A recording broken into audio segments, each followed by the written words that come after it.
ইউনিয়নে আওয়ামী লীগ থেকে শুরু করে এখন পর্যন্ত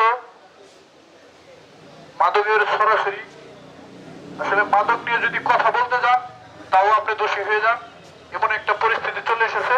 মানে মাদক নিয়ে আপনি কথা বলেন কেন, এটাই আপনার অপরাধ।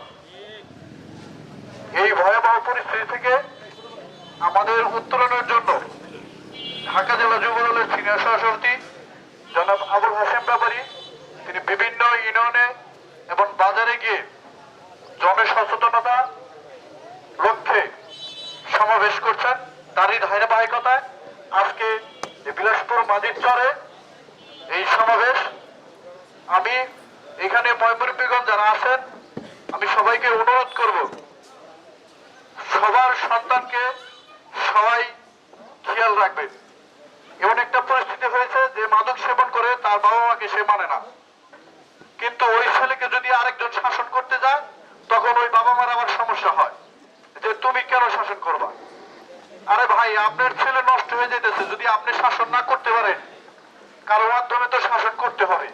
আপনার ছেলেটি নষ্ট হয়ে গেলে আপনার ক্ষতি, সমাজের ক্ষতি, ওই ছেলেকে যেখানে বিয়ে করবেন সেই ফ্যামিলিরও ক্ষতি। এজন্য সবাইকে ঐক্যবদ্ধ হয়ে এই মাদকের বিরুদ্ধে কাজ করতে হবে। এবং আমি ধন্যবাদ জানাই জনাব আবুল হাশেম ব্যাপারী ভাইকে, যিনি এত ব্যস্ততার মাঝেও অক্লান্ত পরিশ্রম করে এই দোহারবাসীর জন্য